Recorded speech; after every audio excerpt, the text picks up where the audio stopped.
दोस्तों नमस्कार। हमारे सामाजिक संगठनों में एक डर और भय इस कदर घुस गया है कि उन्हें रात के अंधेरे में अगर रस्सी भी दिखाई दे तो वो सांप सांप कहकर चिल्लाने लगते हैं। परछाई भी दिख जाए तो भूत भूत कहकर शायद बेहोश हो जाए। जी हाँ, ये संगठन समय पर अपनी जवाबदेही साबित नहीं कर पाते। समाज के प्रति ये जो जवाबदेह हैं ये स्वीकार नहीं करते हैं। एक अजीबोगरीब तानाशाही तरीके से संगठन को चलाते हैं और इन संगठनों की अगर आलोचना हो, खासकर मीडिया में हो, सोशल मीडिया में हो, तो ये बौखला जाते हैं। इनका स्वभाव ऐसा है कि मीडिया को ये लिख कर भेज दें कि हमारी तारीफों के पुल अच्छी और बुरी सभी परिस्थितियों में कैसे बांधे जाए, इस प्रकार का इनका रवैया है।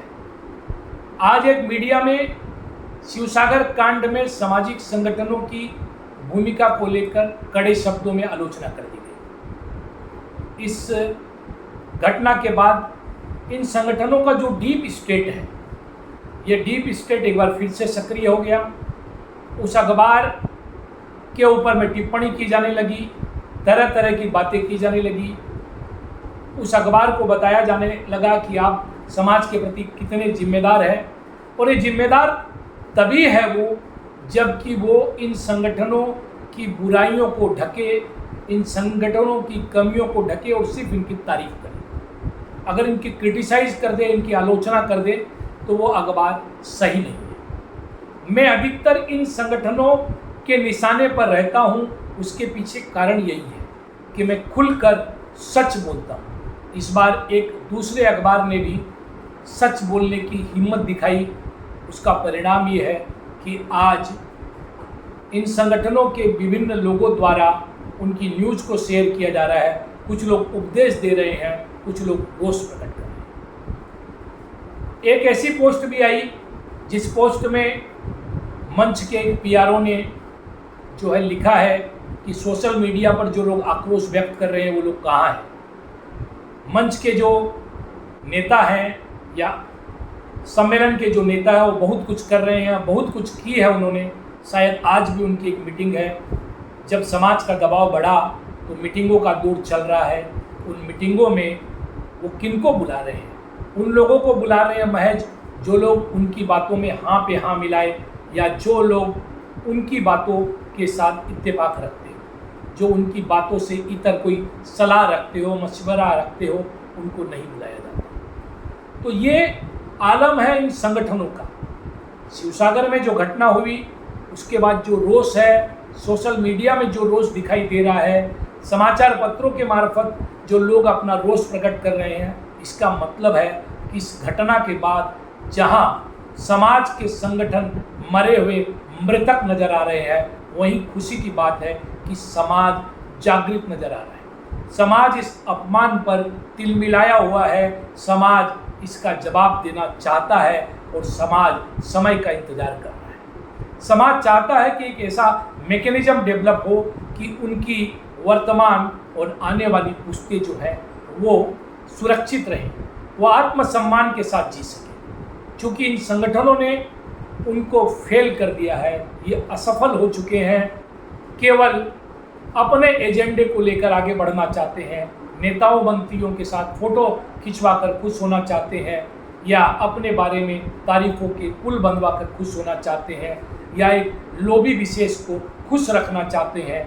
इन नेताओं को सिरे से समाज ने नकार दिया है, और ये जो नेता बैठे हैं ये इस बात को भी समझ नहीं पा रहे हैं कि इनके दिन जो है अब कुछ समय ही है। ये संगठनों के पद पर भले ही बैठे हों कुछ दिन और, किंतु समाज ने इन्हें पूरी तरह से रिजेक्ट कर दिया है। समाज में जो जागृति है, मैं सलाम करता हूँ समाज के हर जागरूक सदस्य को जो निरंतर अपनी आवाज़ उठा रहा है। शिवसागर में जो घटना हुई उसके खिलाफ, सामाजिक अपमान की जो घटना हुई उसके खिलाफ, और चाहता है कि एक दिशा मिले। और निसंदेह समाज उस दिशा को प्राप्त करने के लिए आगे भी बढ़ चुका है।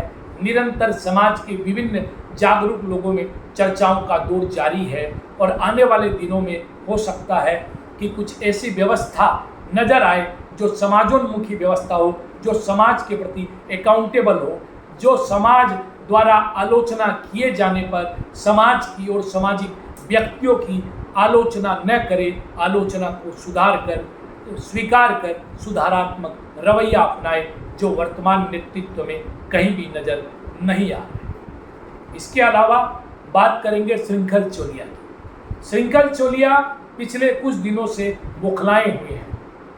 जब से शिवसागर की घटना हुई, उस घटना के पहले की एक घटना में हम जाते हैं जब उन्होंने शिवसागर में एक व्यवसायी के ऊपर में थूक फेंक दिया था। इस घटना के बाद उन्हें गिरफ्तार भी किया गया। कुछ घटनाओं में उन पर कई मुकदमे दर्ज हुए, NSA लगाया गया। इस घटना में गौरव चौमानी ने उनके ऊपर मुकदमा दर्ज किया और उसके बाद अल्फा की एंट्री हुई और उन्हें मुकदमा वापस लेना पड़ा। गौरव चौमानी ने जो काम किया है वह बहुत साहस का काम है और समाज ने इस साहस के काम के लिए उनको स्वीकृति भी दी है और उनका मान समाज में बढ़ा है। वहीं पर कुछ ऐसे नेता भी हैं जो निरंतर समाज को हतोत्साहित करते हुए नजर आ रहे हैं। समाज के एक संगठन सम्मेलन की जो गुवाहाटी शाखा है उसके अध्यक्ष जो है एक संदेश जो है भेज रहे हैं व्हाट्सएप में, फेसबुक पर। उसमें कह रहे हैं कि हमें डर कर रहना चाहिए। अगर आपके यहाँ पर कोई जो है असमिया भाषी या स्थानीय कोई मुलाजिम भी है तो उसके साथ जोर से बात नहीं करनी है। इस प्रकार का मैसेज देकर वह समाज को डराने की कोशिश कर रहे हैं। जिस प्रकार की हरकत कर दो समाजों के बीच वैमनस्य श्रृंखल चोलिया ने पैदा किया, वैसा ही वैमनस्य शंकर बिड़ला जी भी पैदा करने में लगे हुए हैं उनका जब इस प्रकार का बयान जाता है। मारवाड़ी समाज जो यहाँ पर रह रहा है, असमिया मारवाड़ी समाज और असमिया समाज दोनों वर्षों से आपस में रह रहे हैं। कुछ लोगों के द्वारा इसमें फूट डालने की कोशिश का मतलब ये नहीं है कि उन लोगों को असम के सारे असमिया समाज का समर्थन प्राप्त है। मीडिया में, फेसबुक पर, अखबारों में ऐसे पोस्ट, ऐसे आर्टिकल की भरमार है जहाँ पर श्रृंखल चोलिया और शिवसागर में जो काम उन लोगों ने करवाया या किया उसकी आलोचना हो रही है। श्रृंखल चोलिया ने जब मियाँ समुदाय के खिलाफ बोला तो उसके खिलाफ FIR भी दर्ज हुई है। श्रृंखल चोलिया को मियाँ समुदाय ने हुंकार भी दी है कि एक व्यक्ति की गलती के लिए पूरे समुदाय को दोषी नहीं ठहराया जा सकता। हालांकि उन्होंने मारवाड़ी समाज का रेफरेंस दिया कि हम मारवाड़ी समाज की तरह माफ़ी नहीं मांगेंगे। तो यहाँ पर मारवाड़ी समाज को यह बात स्वीकार करनी पड़ेगी कि उन्होंने माफ़ी मांगकर कहीं न कहीं गलती की है। उन्होंने कहीं न कहीं अपने आत्मसम्मान से समझौता किया है। किंतु जिस प्रकार से शिवसागर के समाज को अकेला छोड़ दिया संगठनों ने, मारवाड़ी सम्मेलन ने, मारवाड़ी युवा मंच ने, उसके बाद वह समाज हाशिए पर जाता हुआ नजर आया। इसलिए इस घटना को एक व्यतिक्रमी घटना के रूप में, पहली और आखिरी घटना के रूप में देखा जाना चाहिए। किंतु अभी आवश्यकता है कि इस घटना से सबक लेकर कोई ऐसी योजना बने जिसमें समाज का आत्मसम्मान, समाज की सुरक्षा, समाज के व्यक्तियों का मान सम्मान और सुरक्षा जो है वह कायम रहे। वह आने वाले दिनों में उसको कोई थ्रेटन नहीं कर सके, कोई धमकी नहीं दे सके, समाज की सुरक्षा खतरे में नहीं हो, इस प्रकार की स्थिति बननी चाहिए। और इसके लिए हमें जो है आवश्यकता पड़े तो मियाँ समुदाय से भी सीख लेने की जरूरत है। जब आप अपने सम्मान के लिए खड़े होंगे तभी दूसरे लोग भी आपका सम्मान करेंगे। यह बात यहाँ के जो मियाँ समुदाय है, जो मुसलमान समुदाय है, उन्होंने हमें सिखाया है। इस बात को यहाँ पर कई राजनीतिक बातें भी इसमें घुस गई हैं। ये पूरी बात जो पहले एक उग्र जातीयतावाद बनाम हिंदूवाद के बीच में एक राजनीतिक लड़ाई थी, वह लड़ाई अभी हिंदू बनाम मुसलमान होती भी नजर आ रही है। किंतु किसी भी परिस्थिति में यहाँ पर जो मारवाड़ी समुदाय है उसकी एक्सेप्टेबिलिटी यहाँ के हिंदू समाज में भी जो जातीयतावादी ग्रुप से ताल्लुक़ रखता है कहीं न कहीं कम हुई है। हमारे व्यवहार के कारण, खासकर शिवसागर की घटना के कारण ऐसे ही हमारा जो मान सम्मान है यहाँ के मियाँ समुदाय की नज़र में भी कम हुआ है।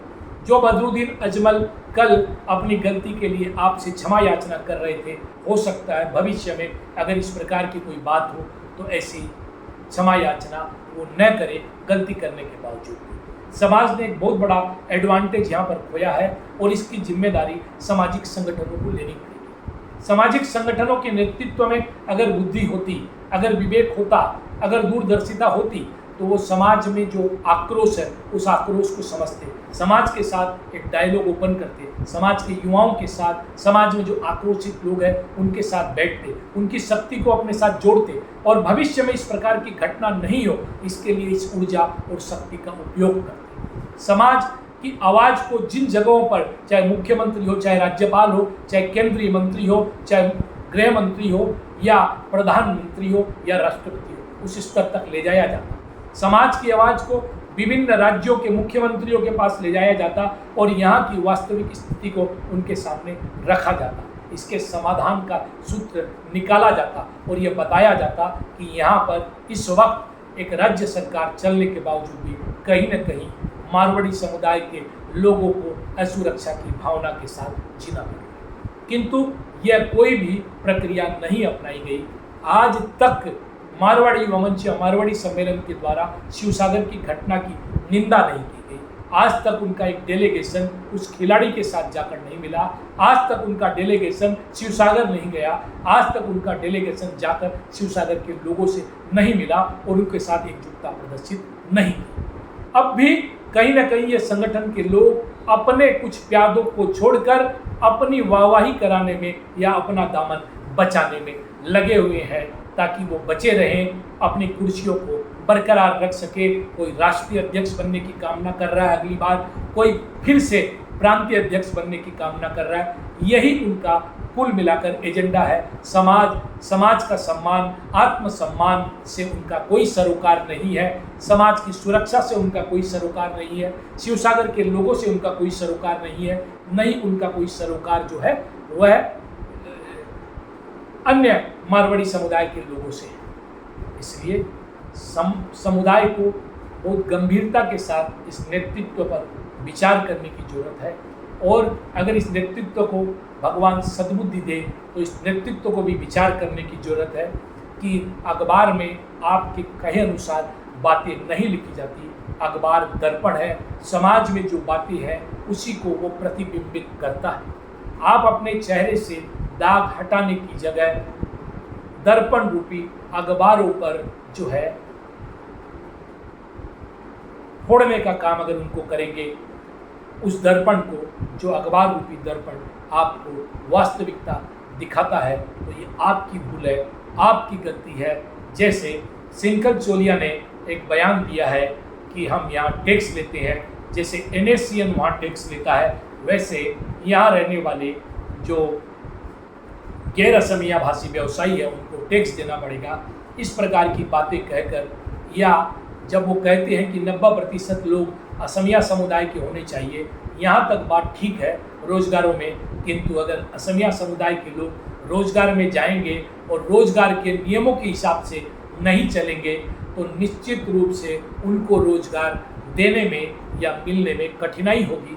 कहीं ना कहीं जो व्यवसायी समाज है, जो यहाँ से बरसों से यहाँ रह रहा है, यहाँ की सेवा की है, यहाँ की अर्थनीतिक बुनियाद मजबूत करने में लगा है, यहाँ की सांस्कृतिक बुनियाद मजबूत करने में लगा है, अगर उस समुदाय के साथ दूरी बनाते हैं तो यहाँ की अर्थनीतिक बुनियाद, जिस प्रकार से मियाँ समुदाय के हाथ में आज यहाँ का अधिकतर व्यापार है, जिस मियाँ समुदाय ने उनको धमकी तक दे डाली कि मछली अपर आसाम नहीं जाएगी, साग सब्जी उनको वो डोमिनेट करते हैं, अधिकतर खेत खलियान उनके हाथ में है, तो यहाँ की परिस्थिति जिस प्रकार कठिन होगी, जिस प्रकार अल्फा के हमले के बाद अपर असम में जो बिहारी समुदाय के लोग ईटा भट्टा में काम करते थे उनको पलायन के लिए मजबूर होना पड़ा, उनकी जगह मियाँ समुदाय के लोग आए।